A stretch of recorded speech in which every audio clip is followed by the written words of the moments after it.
पहले एक बोल लेंगे जिसमें डालेंगे बेसन। तो मैंने यहाँ पर 1 कटोरी बेसन लिया है। आप क्वांटिटी कम ज्यादा कर सकते हैं, कोई भी बेसन ले सकते हैं। अगर आपके पास बारीक वाला बेसन है तो वो भी ले सकते हैं, अगर मोटा वाला है तो वो भी ले सकते हैं। बस मैंने यहाँ पर 1 कटोरी बेसन लिया है। जिस कटोरी से मैंने बेसन लिया है उसी से सारी चीजें हम ऐड करेंगे। तो उसके साथ मैंने यहाँ पर आधी कटोरी दूध लिया है। इस मिठाई को बनाने के लिए हमें ज्यादा दूध की जरूरत नहीं पड़ती है। आधी कटोरी, अगर थोड़ा बहुत और लगेगा तो हम थोड़ा बहुत और लेंगे, हो जाएगी। तो एक बात का ध्यान रखना है कि थोड़ा थोड़ा करके डालेंगे तो इसमें लम्स नहीं बनेंगे। अगर आप दूध को एक साथ डाल दोगे तो इसमें लम्स बन जाएंगे। थोड़ा थोड़ा करके डालते जाइए और इस तरह से मिक्स करते रहिए। तो मैंने यहाँ पर आधी कटोरी दूध डाल दिया है। सकते हैं कि जो हमारा मिक्सचर है वो अच्छे से तैयार नहीं हुआ है, तो इसमें हम 1/4 कटोरी दूध और लेंगे और उसको डालेंगे। 4 कटोरी यूज किया है। बस इस तरह से बढ़िया से मिक्स कर लेंगे। जिस कटोरी से आप बेसन ले रहे हैं उसी कटोरी से ही सारी चीजें ऐड करिएगा। अच्छे से मिक्स कर लेना है ताकि इसमें बिल्कुल भी लम्स न रहे। तो हमें इस तरह का बैटर चाहिए। यहाँ पर आप कंसिस्टेंसी देख सकते हैं। तो इसी तरह का हम बैटर बनाकर तैयार कर लेंगे। अब इस बैटर को हम क्या करेंगे, साइड में रख लेंगे।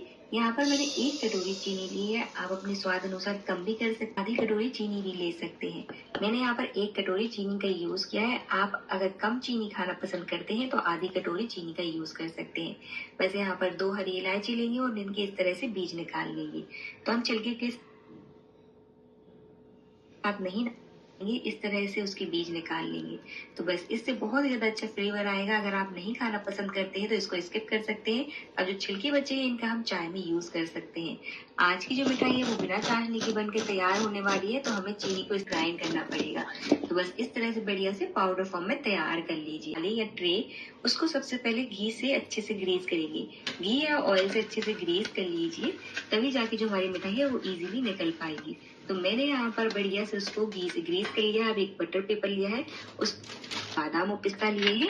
जो भी आपको ड्राई फ्रूट्स पसंद है तो वो आप इस तरह से डाल सकते हैं। मैंने यहाँ पर बादाम और पिस्ता को कट करके डाल दिया है। अगर आप नहीं लगाना चाहते हैं, गार्निश नहीं करना चाहते हैं ड्राई फ्रूट्स से, तो बिल्कुल स्किप कर सकते हैं।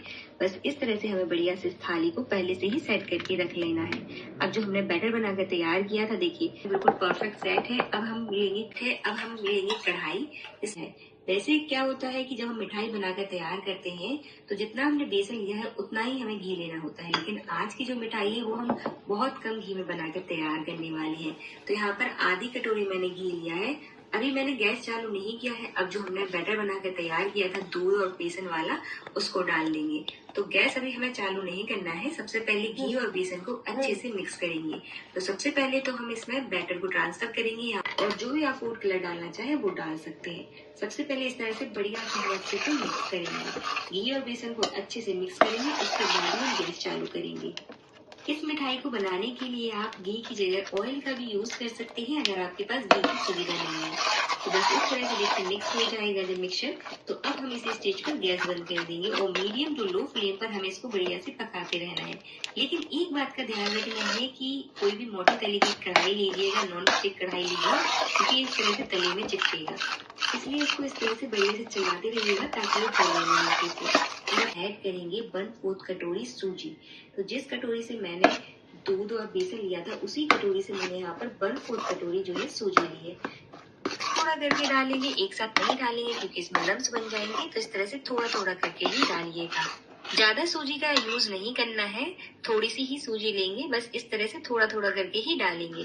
सूजी से आपकी मिठाई में दानेदार टेक्सचर आएगा। और इस तरह से अगर आप इस स्टेज पर सूजी को डालते हैं तो जितना भी मॉइस्चर है बेसन में वो जल्दी एब्जॉर्ब कर लेगा और हमारा जो बेसन है वो जल्दी से अच्छे से पक जाएगा और इस तरह से ड्राई हो जाएगा। तो हमें इसको बढ़िया से चलाते रहना है। मैं आपको ये भी बताऊंगी कि किस स्टेज तक आपको इसको पकाना है। तो बढ़िया से इस तरह से चलाते रहिएगा ताकि जो बेसन है वो अच्छे से पक जाए। तो लाइक करना ना भूलें और ज्यादा से ज्यादा शेयर करें।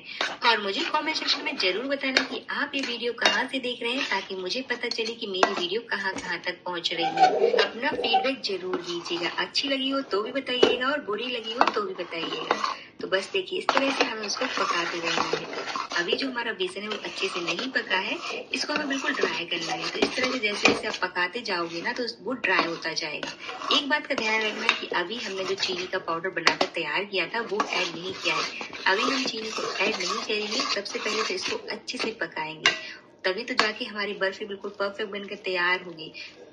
तो चलिए, बेसन भी हमारा पक चुका है। अब इस स्टेज पर हम क्या करेंगे, डालेंगे चीनी, जिसको हमने ग्राइंड करके डाला था। इसी स्टेज पर हमें डालना है। तो एक साथ हम सारी चीनी डाल देंगे और अच्छे से मिक्स करेंगे। तो इस तरह से जैसे ही आप उसको बढ़िया से मिक्स करोगे तो चीनी जो है पिघलना स्टार्ट हो जाएगी और जो हमारा मिक्सचर है वो लूज हो जाएगा, गीला हो जाएगा। तो इस तरह से बढ़िया से हमें अच्छे से मिक्स करते रहना है। लो टू इसको बढ़िया से पकाकर तैयार करेंगे। अभी आपको बहुत ड्राई लग रहा होगा, लेकिन जैसे ही चीनी पिघलना स्टार्ट होगी ना, देखिए यहाँ पर आप देख सकते हैं कि चीनी बिल्कुल पिघलनी स्टार्ट हो गई है और ये बिल्कुल लूज हो जाएगा। तो बस इस तरह से हमें बढ़िया से चीनी को पिघला लेना और अच्छे से मिक्स करते रहना है। बहुत आसान है इस बर्फी को बनाना, एक बार जरूर ट्राई करिएगा, आपको बहुत पसंद आएगी और बहुत इजीली आप बिना चाशनी के इसको घर पर बनाकर तैयार कर सकते हैं। करेंगे हम थोड़ा सा घी, तो ज्यादा ऐड नहीं करना है, सिर्फ 2 चम्मच ही हम इसमें घी ऐड करेंगे और इसको भी बढ़िया से मिक्स कर लेंगे। और चटनी बात का आपको बहुत ध्यान रखना है कि किस स्टेज तक हमें इसको पकाना है। तो इस तरह से हम सबसे पहले तो चीनी डालने के बाद घी डालेंगे और इस तरह से चलाते रहेंगे और जैसे ही अच्छे से थोड़ा सा थिक हो जाए, मतलब थोड़ा सा ड्राई जैसा होने लगे, उस स्टेज तक हमें इसको पकाना है। तो देखिए बढ़िया से कढ़ाई छूने लगा है, बिल्कुल कढ़ाई में चिपकेगा नहीं। इस तरह से अगर आप बनाएंगे और बहुत इजीली आप इसको बनाकर तैयार कर सकते हैं। दाल को हमने ग्रेस करके रखा था, उसी में हम इसको ट्रांसफर करेंगे।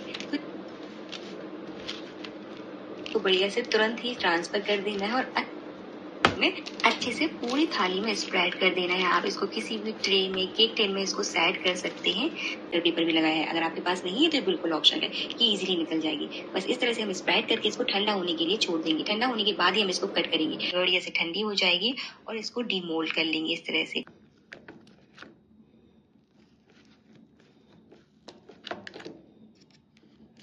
देखिए कितनी टेस्टी और सॉफ्ट बर्फी बनकर तैयार हुई है। तो एक बार आप जरूर ट्राई करिएगा, आपको बहुत पसंद आएगी।